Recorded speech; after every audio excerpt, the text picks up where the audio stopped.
Que la paix soit sur vous, où que vous soyez, et à quelques moments, que vous m'entendiez. Je vais être très court. J'ai reçu, il y a quelque temps, un collectif qui milite pour que s'arrêtent les massacres en Birmanie.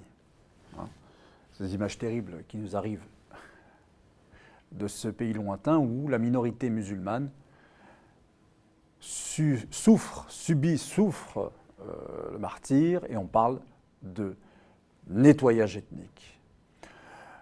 L'ONU dit que cette population, appelée les Rohingyas, est la population la plus persécutée au monde.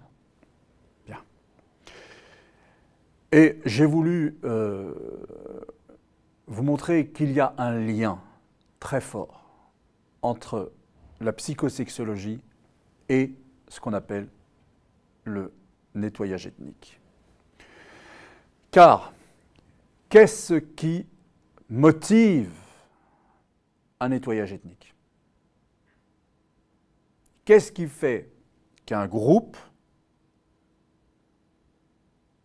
humain, décide de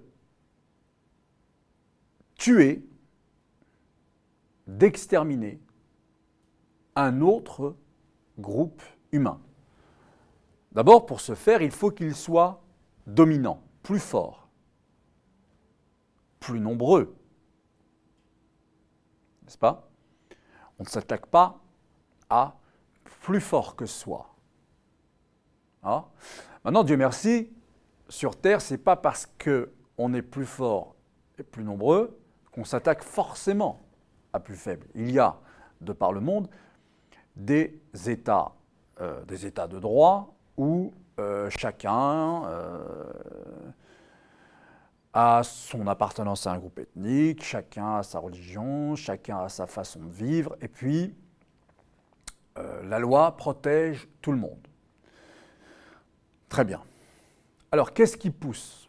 Pour revenir à ma question et pour être bref, comme je vous l'ai dit en introduction, un groupe d'humains a en massacré un autre. Et quel rapport je fais entre la psychosexologie et le nettoyage ethnique? Eh bien, il se trouve que,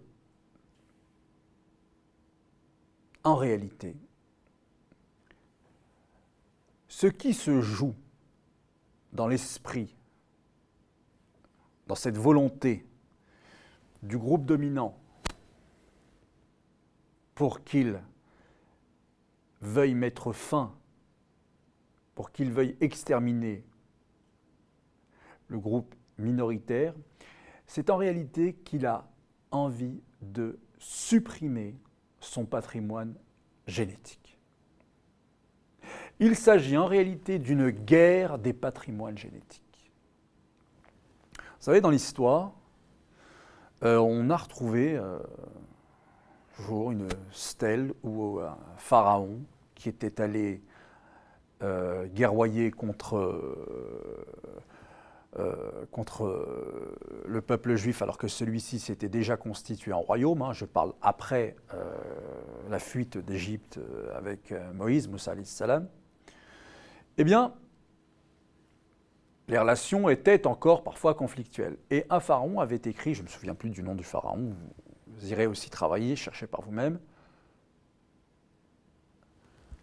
sur une stèle, revenant de guerre et avoir vaincu le royaume juif, ta semence n'est plus. Ta semence n'est plus. Vous voyez? Donc il s'agit bien ici de faire en sorte d'être dans une volonté diabolique pour arriver au résultat que la semence de l'autre ne soit plus, qu'elle n'existe plus, qu'il n'y ait plus d'enfants qui naissent de cette communauté-là. Donc voilà ce qu'il faut bien comprendre dans ce qui se joue sous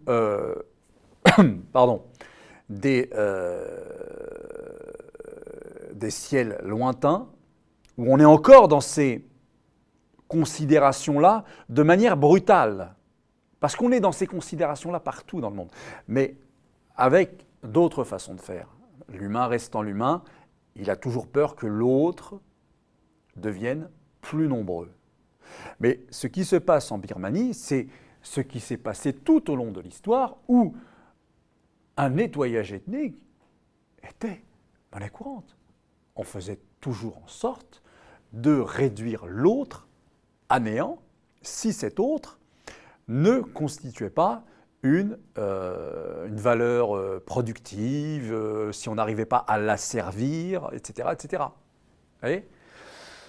Voilà, je ne veux pas me prolonger trop là-dessus, mais je vous invite vraiment à réfléchir sur le lien entre psychosexologie et nettoyage ethnique, sur le fait que l'idée principale en réalité ce soit de supprimer un patrimoine génétique et de faire comme voulait le faire ce pharaon dont j'ai oublié le nom, pouvoir dire ta semence n'est plus.